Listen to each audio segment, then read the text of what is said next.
Ανάψτε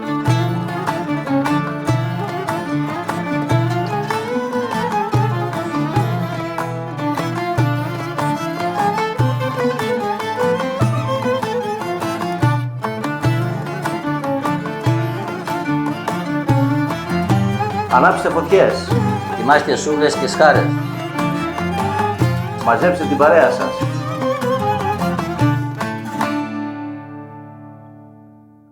Πρόβια μπιφτέκια με ψητή μελιτζάνα και ψητά κρεμμύδια για σήμερα. Είμαστε η αδερφή Μαλιόρα, είμαι ο Γιώργος. Κι εγώ Ανδρέας. Μαζί σχεδιάσαμε και κατασκευάζουμε τις ψισταριές άμπρικιου. Αλλά μας αρέσει το ψήσιμο και το μαγείρεμα. Και η καλή παρέα. Μέσα από το κανάλι μας μοιραζόμαστε μαζί σας συνταγές αλλά και τεχνικές για ψήσιμο και μαγείρεμα. Ακολουθήστε μας πατώντας εγγραφή, κάντε κλικ στο καμπανάκι να σας έρχονται οι ενημερώσεις και ελάτε στην ομάδα του Facebook του Grill Philosophy, όπου έχουμε μαζευτεί πάρα πολλοί ψήστες και ανταλλάσσουμε απόψεις. Σας περιμένουμε. Καλά ψησίματα σε όλους. Καλά ψησίματα λοιπόν και από μένα. Λοιπόν, μπορεί να με πέδιψε σήμερα, αλλά το αποτέλεσμα είναι καταπληκτικό. Και εσύ που ξέρεις το γεμίσεις. Κοίταξε, είχα λίγο φωτιά εκεί πέρα από ψήσεις πριτσάκες. Είπα να μην πάει Α, μην τα λες πιάνα. Μέσα επίσης. Κατάλαβα εγώ.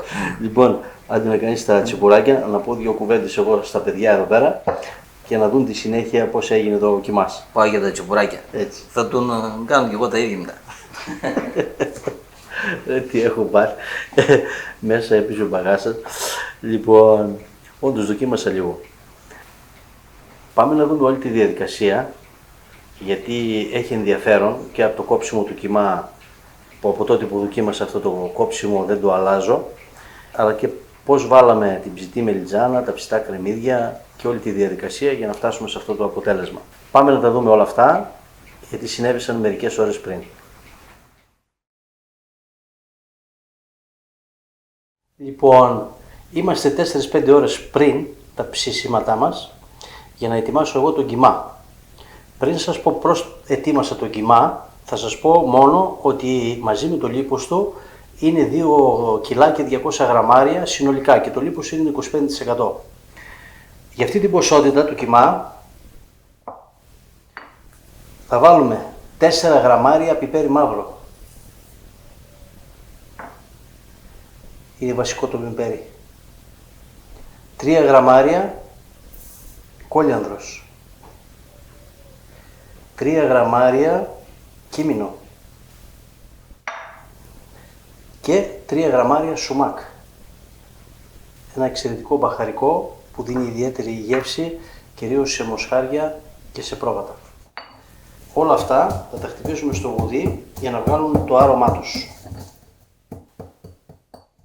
Λοιπόν, τα μπαχαρικά μας είναι έτοιμα και θα προσθέσω και το αλάτι. 38 γραμμάρια αλάτι. Καλό θαλασσινό αλάτι. Εμείς χρησιμοποιούμε συνήθως αλάτι βράχων, αλλά είναι εξίσου πάρα πολύ καλό και ο ανθός αλατιού. Η λεπτομέρεια κάνει τη διαφορά. Λοιπόν, είμαστε έτοιμοι και πάμε να ετοιμάσουμε το κιμά, να δούμε όλη τη διαδικασία. Εδώ έχω πρόβιο κρέας από μπούτι. Έχω βγάλει όσες περισσότερες ίνες μπορούσα, γιατί έτσι το μπιφτέκι μας θα έχει καλύτερο δάγκωμα. Έχω χρησιμοποιήσει περίπου 25% λίπος και είναι συνολικά 2.200 λίπος και κρέας. Και θα το κόψω με τον τρόπο που συνηθίζω τώρα τελευταία να κόβω τους κιμάδες, δηλαδή με μαχαίρι. Παίρνουμε τα κομμάτια αυτά εδώ, τα κόβουμε πιο λεπτά, έτσι έχει άλλη υφή το μπιφτέκι που θα κάνουμε, οι κεφτέδες ή τα κεμπάπ μας. Είναι ένας παλιός τρόπος που κόβαμε το κιμά, τότε που δεν υπήρχαν οι μηχανές του κιμά, που δεν υπήρχε καν ηλεκτρικό. Εγώ διαπίστωσα ότι με αυτόν τον τρόπο έχω καλύτερη υφή, καλύτερο δάγκωμα και αξίζει τον κόπο να το κάνω για να ευχαριστηθώ κάτι πάρα πολύ καλό. Λοιπόν, αυτό το κόψουμε με το μαχαίρι σε μικρά κομμάτια, με ειδικό μαχαίρι, το οποίο το χρησιμοποιούμε κατά αυτή την έννοια έτσι, όχι σαν τραμπάλα, αλλά με αυτόν τον τρόπο το κόβουμε και το κάνουμε ψηλό σαν κιμά. Αυτό λέγεται βάκισμα του κρέατος και μπορεί να γίνει και με μικρό μπαλτά ή μικρό τσεκουράκι. Ή αυτό εδώ το ειδικό μαχαίρι που είναι φτιαγμένο ειδικά για αυτή τη χρήση. Βολεύει να έχει από τη μια μεριά μόνο το χερούλι, γιατί από την άλλη μεριά μπορούμε να γυρίσουμε το κρέας σαν σπάτουλα, να το χρησιμοποιήσουμε δηλαδή, για να γυρίζουμε το κρέας από διάφορες μεριές και να κόβεται σωστά. Θα συνεχίσουμε έτσι, λίγο το κρέας, να το κόψουμε και μετά θα κόψουμε το λίπος. Θα το κόψουμε χωριστά το λίπος και δεν το κόβουμε μαζί με το κρέας, γιατί αλλιώς δεν θα κοπεί σωστά. Πρέπει να είναι μόνο του για να τιμαχιστεί πάρα πολύ καλά.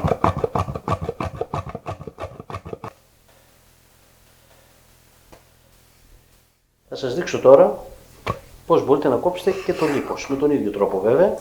Κόβουμε και εδώ μικρά τα κομμάτια. Όσο μικρότερα τόσο λιγότερο θα τα δουλέψουμε με το μαχαίρι.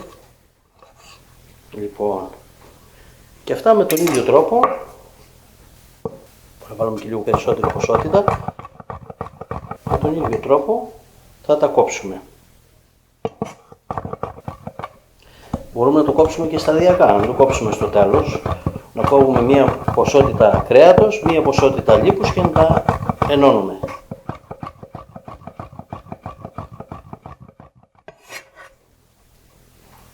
Το λίπος είναι σημαντικό σε όλους τους κοιμάδες. Και εδώ έχω ανάψει μια φωτιά, έβαλα λίγα κάρβουνα, γιατί είπαμε ότι η συνταγή αυτή είναι μπιφτέκι πρόβιο με ψητή μελιτζάνα και ψητό κρεμμύδι. Σε λίγο δηλαδή που θα γίνουν τα κάρβουνα θα ψήσω και τις μελιτζάνες και θα σας δείξω πώς θα τις χρησιμοποιήσουμε. Χρησιμοποιούμε λίπος πρόβιο, το οποίο καλό είναι να είναι βασιλικό λίπος, αυτό που είναι μέσα στα σπλάχνα, το σπλαχνικό δηλαδή.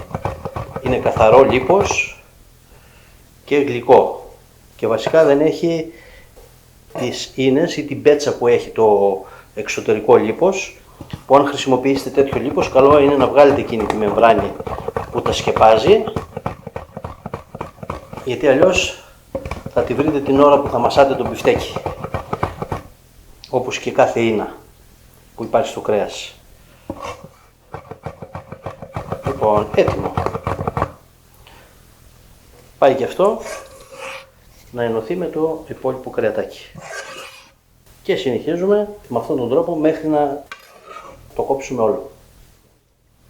Θα χρειαστούμε λοιπόν και ξεκινάμε από αυτό 200 γραμμάρια μελιτζάνα ψημένη, την οποία αφού την ψήσαμε στα κάρβουνα, την τεμαχίσαμε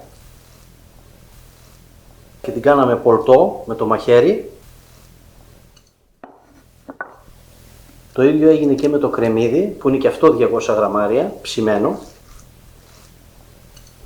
Όταν το κρεμμύδι είναι ψημένο, είναι πιο ελαφρύ, δίνει άλλο άρωμα, όπως και η μελιτζάνα. Αυτά τα δύο υλικά είναι τα κύρια υλικά μας στην καρύκευση αυτή του κιμά. Ο κιμάς, επειδή κόβεται με αυτόν τον τρόπο, δεν χρειάζεται να είναι πολύ κρύος. Παρ' όλα αυτά, εγώ τον έβαλα για λίγη ώρα στο ψυγείο, μέχρι να ετοιμάσω εδώ το χώρο και τα υπόλοιπα υλικά. Εδώ τώρα θα προσθέσω και 2 σκελίδες σκόρδο πολτοποιημένες. Μεγάλες σκελίδες. Αν οι σκελίδες είναι μικρές, βάλτε 4. Εγώ έχω βάλει 2 μεγάλες. Κάνουμε ένα καλό πρώτο ζύμωμα για να πάνε ομοιόμορφα αυτά τα 2 πρώτα υλικά που έχω βάλει. Τώρα εδώ θα αρχίσω να προσθέτω το αλάτι με τα μπαχαρικά. Προσθέτω και ανακατεύω. Δεν ρίχνω όλα τα μπαχαρικά μαζί σε ένα μέρος, γιατί έτσι δεν θα έχω ομοιόμορφη κατανομή. Απλά προσθέτω, ζυμώνω και ξαναπροσθέτω. Ζυμώστε αναδιπλώνοντας με αυτόν τον τρόπο. Έτσι το μείγμα σας γίνεται πιο αφράτο. Ο κιμάς θέλει πολλές αναδιπλώσεις, έτσι μπαίνει αέρας εσωτερικά και γίνεται πιο αφράτο το μείγμα.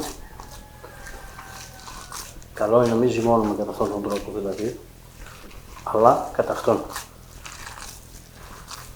Και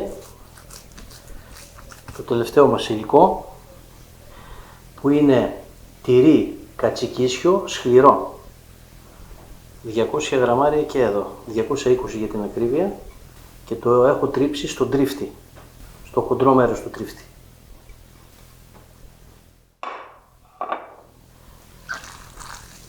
Καλύτερα να το τρίψετε στον τρίφτη και να μην σπάσετε το τυρί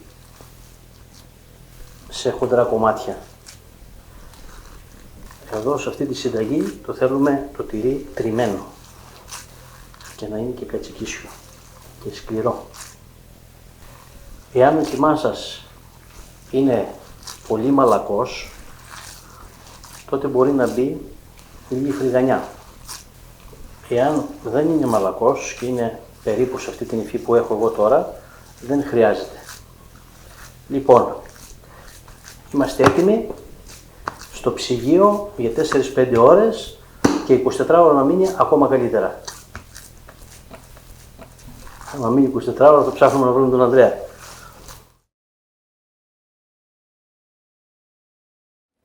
Ανάψαμε τα κάρβουνα με προσανάματα που βάλαμε στην κορυφή. Τα κάρβουνα ανάβουν ανάποδα από πάνω προς τα κάτω. Εύκολα, γρήγορα και χωρίς καπνό. Λοιπόν, το τσιπουράκι ώσπου να γίνει φωτιά είναι όλα τα λεφτά. Πάντα. Έτσι. Άντε για Άντε μας. στην υγεία μας. Στην υγεία σας, παιδιά. Στην υγεία σας, παιδιά.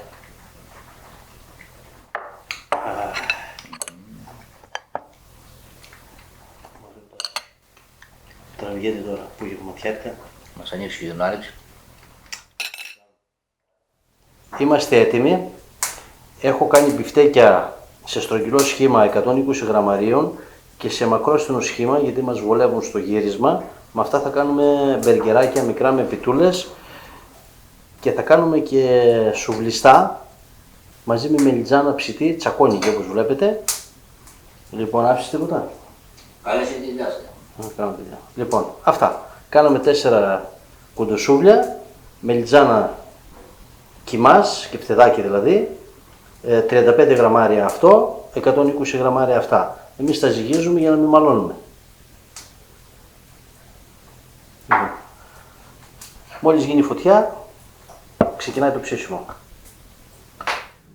Λοιπόν, ξεκινάμε από τις σούβλες πρώτα, για να μπορούμε μετά να διαχειριστούμε τα μπιφτέκια. Εσύ ψήσεις τα πιφτιά και εγώ τις σούπες. Ναι ρε μάγκα. Ωραία. Και τώρα βάζουμε τη σχάρα για να ξεκινήσουμε και τα μπιφτέκια.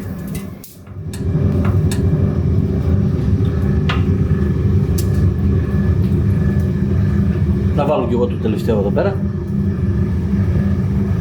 Λοιπόν, τα στρόγγυλα τα έχουμε για μπεργκεράκι. Τα άλλα θα τα φάμε όπως είναι. Αλλά σηκώνουμε ελαφρά, όπως βλέπετε, ή μετακινούμε αριστερά-δεξιά για να μην μας κολλάνε. Είναι βασικό στην αρχή αυτό. Εμείς το εφαρμόζουμε και σπάνια μας κολλάνε μπιφτέκια πάνω στη σχάρα. Και η σχάρα βέβαια όταν είναι ανοξίδωτη πρέπει να είναι καθαρή. Όλες οι σχάρες βέβαια πρέπει να είναι καθαρές. Σε λίγο θα κάνουμε το πρώτο γύρισμα. Γρήγορα το πρώτο γύρισμα για να πιάσουν εκπλούσια τα μπιφτεκάκια μας και από τις δύο μεριές. Ψήνουμε σε δυνατή φωτιά. Αυτά βλέπετε γυρίζουν πιο εύκολα. Είναι το αγαπημένο μου σχήμα στα μπιφτέκια αυτό. Ωραία. Και παραμεράμε πάλι. για να μην μας πουλήσουν. Βλέπετε ευκολία που έχουμε αυτά εδώ.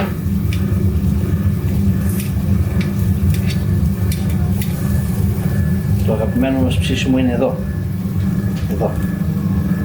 Χωρίς κόπο. Συνεχίζουμε τα γυρίσματα.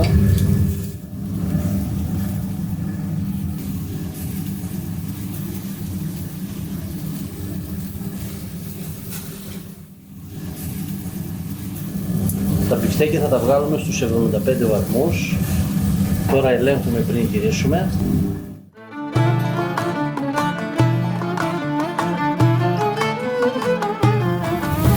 Τα εδώ θέλουν ακόμα.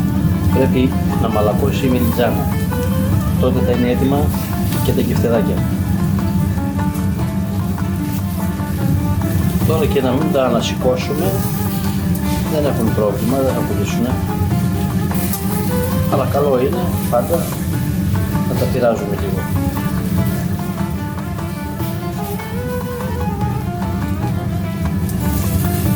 Αυτά εδώ τα στρόγγυλα θα κάνουμε ωραία μπεργκεράκια.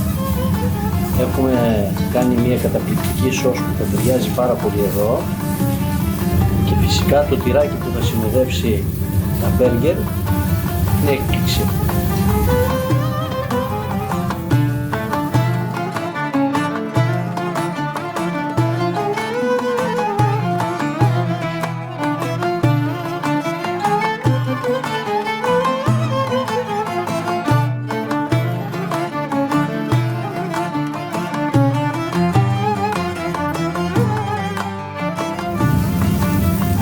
Αλλάξαμε και θέση, αυτό ήταν εδώ και το πήραμε εδώ και το βάλαμε εκεί.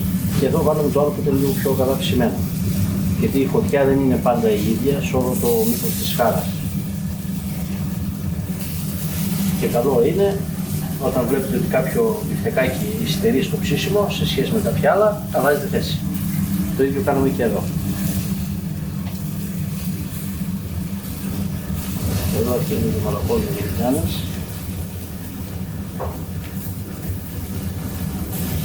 Το ψημένο. Σε λίγο θα βγουν όλα μαζί όπως το βλέπω. Τώρα στο τελευταίο γύρισμα θα βάλω ημίσκληρο καπνιστό τυράκι και μόλις λιώσει λίγο θα το βγάλω.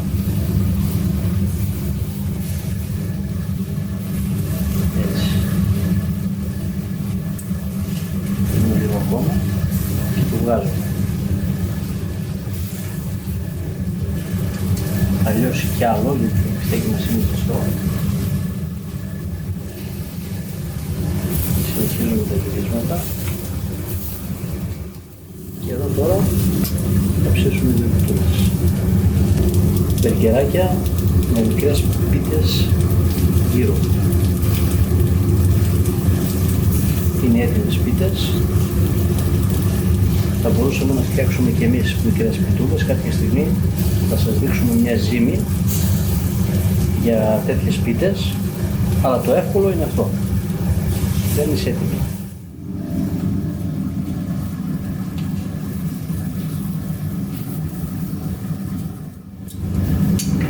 Και εδώ πάλι, στο τελευταίο γύρισμα, εδώ που είναι καυτό το μπιφτεκάκι, πάλι το ημίσκληρο τυράκι, ελληνικό ημίσκληρο τυρί καπνιστό.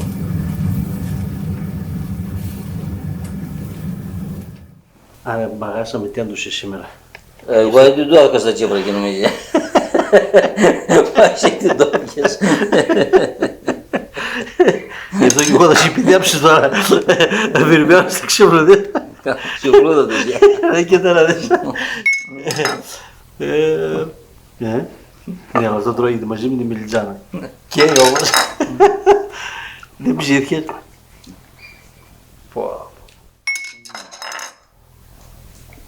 Εδώ θα δούμε το πόσο ζουμερό έχει γίνει. Βλέπετε. Βλέπετε πόσο ζουμερό είναι. Λοιπόν, και αυτό χάρη στο λίπος. Τώρα, όσο αυτός απολαμβάνει εδώ πέρα, εγώ θα το φτιάξω όπως πρέπει. Λοιπόν, ψήσαμε πιτούλες, κάναμε μια υπέροχη σως. Για μένα το φτιάχνεις αυτά. Ναι. Τι να σε κάνω, δεν μπορώ να σε χορτάσω. Είπε η μάνα μας να μην προσέξει μικρό να σου πούμε. Ξέρω που πατάω. Λοιπόν, εδώ πάνω θα παρκάρουμε ένα από αυτά εδώ τα μπιφτεκάκια με το τυράκι. Θα βάλουμε λίγο κρεμμυδάκι ψημένο. Είχαμε ψήσει πριν και αφήσαμε παραπάνω. Και μια ντοματούλα εδώ. Όψ. Λοιπόν, ορίστε. Περίμενε όμως να δοκιμάσω κι εγώ ένα. Δύσκολο με βάλει. Δοκίμασε. Δείτε και πώς φτιάχνουμε τη σως, ώσπου να ετοιμάσω κι εγώ αυτό εδώ. Λοιπόν, εδώ τώρα θα σας δείξω μία σως που είναι πάρα πολύ καλή για πρόβια μπέργκερ. Έχουμε βάλει 200 γραμμάρια μαγιονέζα. Διαλέξτε μία της αρισκίας σας. Και έχουμε βάλει και 100 γραμμάρια μουστάρδα διζόν. Με ένα σύρμα να ανακατεύετε, να ομογενοποιηθεί. Αυτό είναι το χρώμα της.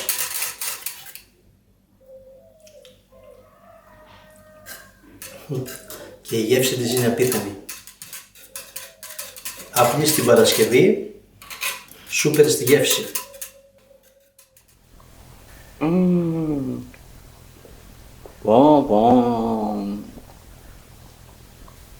Τι είναι αυτό? Και έτσι, θα πάρω κι εγώ ένα τέτοιο, για να δω, Να δω πώς θα το περιγράψεις αυτό το να πράγμα. το δοκιμάσω κι εγώ να δω τι είναι Πώς αυτό. θα το περιγράψεις να δω. Δεν περιγράφεται αυτό το πράγμα.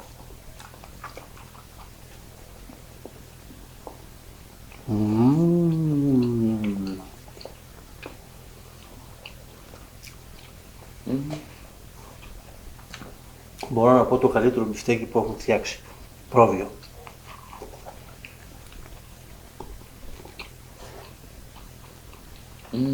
Απίστευτο.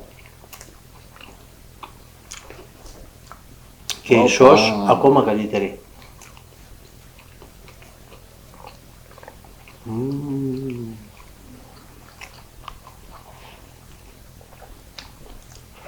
Συνδεσμός γεύσεων, Φοβερή γεύση.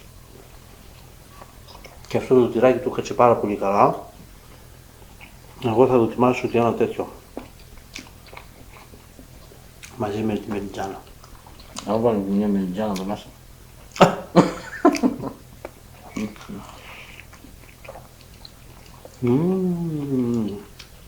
Το τέλειο δάγκωμα.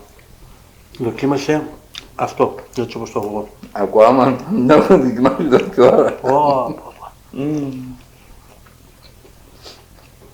Τέλειο. Αντικέρνα τουλάχιστον. Σε αυτά τα καταφέρεις καλά. Ναι, μια σου. Λοιπόν, γεια μας. Άντε στην υγεία μας. Στην υγεία σας παιδιά. Στην υγεία σας παιδιά. Λοιπόν, όπως και να το σερβίρετε, όπως και να το φάτε, σας το συνιστώ ανεπιφύλακτα, γιατί είναι ένα μπιφτέκι με πάρα πολύ καλή γεύση, φοβερή γεύση. Από τα καλύτερα πρόβια μπιφτέκια που έχω κάνει. Όντως. Καλά ψησίματα σε όλους. Καλά ψησίματα και από μένα. Και με καλή παρέα.